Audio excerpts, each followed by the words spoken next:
बोली नर्मदा मैया की जय हो।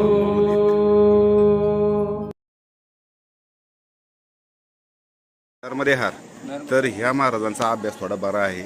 बरं तुम्हाला मी सांगितलं काय वाटलं बुवा? तुम्ही सांगितलेलं एकदम 100% खरं आहे. बरं होय, म्हणजे हे बा चुकीचं एकही नाही. म्हणजे फरक तुम्हाला जाणवला थोडासा. हो. म्हणजे आपल्या आपण सांगतच नाही तेव्हा. आपण तिकडे काय करून जातो, इकडं लय मजा आहे, मस्त आहे, जेवायला मिळतंय, झोपायला जे मूळ सांगायचं सांगत नाही ना. तुम्हाला काय म्हणायचे?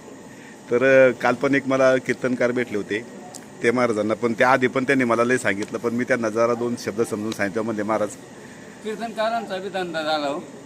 नर्मदेवरती कीर्तनकार नर्मदा नाही, पुराण धंदा झाला त्यांचा. तुम्हाला सांगतो, जो कीर्तनकार ओरिजिनल आमच्याकडे एक कीर्तनकार महाराज आहे, तुकाराम महाराज म्हणून.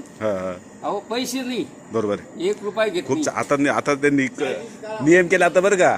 आळंदीमध्ये आहे ना समिती स्थापन केलेली आहे, कीर्तनकारांनी मानधन मागायचं नाही, जे द्यायचं ते देतील गाववाले. आता यांचा धंदा झाला ना. 25-25 हजार रुपये, 50-50 हजार रुपये जर कधी ते कीर्तनकार घेत असतील, याचा धंदा झाला. हात लावित नाही तर कीर्तन फेटाच बांधित नाही तर काय कीर्तनकार पहिलं पैशाचं पहिले पाकिट. विचारतात ते कीर्तन जर सांगायला गेलं तर माझी सोपारी काय, म्हणजे एक तमाशे झाले का? बरोबर. नर्मदे यार. बरं परिक्रमेबद्दल काय सांगितलं ते बरं वाटलं का? नाही, परिक्रमेबद्दल तुम्ही जे सांगितलं ते तर एकदम 100% खरं सांगितलेलं आहे. कारण इथं सुद्धा जे सांगितलं ते साधू काही आतंकवादी साधू आहे, बरोबर ओरिजिनल आतंकवादी. मी माझा अभ्यास झाला इथं. बरोबर. आणि तुम्ही जे सांगितलं ओरिजिनल साधू तुम्ही. तुमचं नाव काय द्यावा? माझं नाव मधुकर कारभारी कन्नौर, हा कुठलं गाव? राहणार निमशेवडी, मालेगाव तालुका, जिल्हा नाशिक. नर्मदे हार. नर्मदे हार. आणि मी शिष्य आपले याचे आजंगचे महाराज हा मोहन महाराज यांचा शिष्य आहे. बर. आणि त्यांच्याकडून मोहन महाराज त्यांच्याकडून हे गुरुमंत्र घेतलाय का? हा? गुरुमंत्र घेतलाय त्यांच्या हो. घेतला? हो, गुरु मध्ये कुठे आहे तुमचा? गुरुमनीने घेतला, गुरु केलेला आहे, पण नंतर ते अभ्यास देतील बा. आता काय, हा कधी झालं तुम्ही ते? आता 3-4 वर्ष झाले. बर.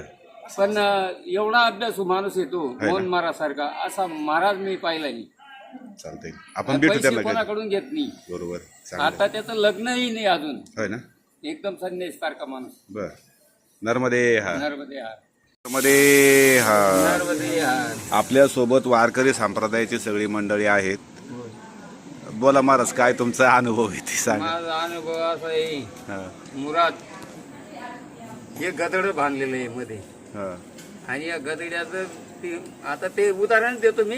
हा, एक वारकरी म्हणजे भिकारी सारखा भीक मागत होता. हा, भीक मागत होता, एका राजाच्या घरी गेला आणि भीक मागायला लागला. अरे म्हणे, तू धाकड माणूस आहे, कोणाच्या म्हशी चार म्हणे, हा, कशाला हे करत बसतो. त्याने ते भिक्षा दिलीच नाही, पण त्याला काढून दिलं. मग त्याने एक जिद्द पाळली त्या यांनी भिकाऱ्याची. हा, गायगाव जाऊन भाकरी मागितल्या आणि त्या भाकरी मागून एक सुगरा पुरा काळा करून हा, आणि त्याच्यात तेल तिखट टाकू आणि लोड गाडी घेतली आणि लोड गाडीवर विकायला सुरुवात केली. त्याच्याने पैसे जमा केले. पैसे जमा करून त्या पैशाच्या मोबदला त्याने एक कापड घेतला आणि तो कापड एका शेतात लावला. हा, ज्या राजाने बोलला त्याच परिसरामध्ये कापड लावला आणि कापड आणि एक गाढव घेतलं. हा, हा, आणि मध्ये एक तो असा तंबू लावला 4 मेर आणि मध्ये एक तंबू केला आणि त्याच्यात ते गाढव बांधलं. बर. आणि एक माईक ठेवला. त्या माईक मध्ये बोलायचा तो, हा. जो खास माँ बाप का बेटा कहेगा उसको भगवान का दर्शन मिलेगा, हा. जो माँ बाप का बेटा नहीं उसको गधे का दर्शन मिलेगा. अहो तिथं मुराद गदडच बांधलेलं होतं. सगळे येऊन सांगायचे, मान सांगायचे का अपमान सांगायचे. येऊन लगेच ते रुपया तिकीट पैसेही जमा झाले. बरोबर. आणि दर्शन घ्यायला गेलं तर मुराद गदडच होतं, पण बाहेर येऊन सांगायचे की नाही भगवान भेटला हा, हा, नाही आम्हाला भगवान भेटला. अरे मुराद गदड आहे मध्ये, गाढव बांधलेलं आहे आणि तू हे सांगतोय. असं कोणीच सांगत नव्हतं. शेवट राजा आणि बाई आली आणि बाई गेली मध्ये. पहिले बाईला पाठवलं. हा, मग बाईला विचारलं, का ग तुला काय दिसलं? नाही मला भगवान दिसला. हा, तर म्हणे तुला भगवान, मग मी जातो म्हणे. मग तो गेला.